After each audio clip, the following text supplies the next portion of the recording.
ఈ వీడియో తీసేటప్పుడు నేనెంత హ్యాపీగా ఉన్నానో, నా హ్యాపీనెస్ 3 గంటలు కూడా ఉండలేదు. అంత బాధ వచ్చింది.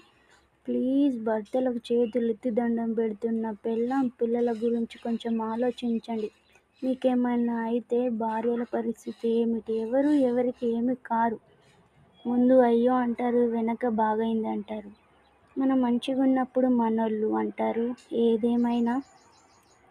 ఏదైనా ఆపదొస్తే ఆలోలంటారు. రేపటి నాడు మీ భార్య, భర్తలే శాశ్వతం. అంతేగాని ఎవరు ఎవరికి ఏమీ కారు. దయచేసి కొంచెం ఆలోచించండి. భార్యలు ఎంత స్ట్రాంగ్‌గా ఉంటే ఇల్లు అంత గట్టిగా ఉంటుంది. ప్రతీది మంది అవసరమా మనకు మంది? ఎవరు ఎవరికి ఏమీ కారు. నాకు నిన్ననే అర్థమైంది. ఎంత మనం వేరే వాళ్ళు మనోళ్ళు అనుకున్నా గానీ వాళ్ళు మనవాళ్ళు అసలు కానే కాదు. ప్రతి భార్య ఎంత స్ట్రాంగ్‌గా ఉంటదో తన సంసారం కూడా అంతే స్ట్రాంగ్‌గా ఉంటది. కానీ భర్తలకు ఒకటే చెప్తున్నా, కొంచెం భార్యల మాట వినండి. భార్య చెప్పినట్టు చెయ్యండి. అంతేగాని అదేం చెప్పొద్ది అని అనుకోవద్దు.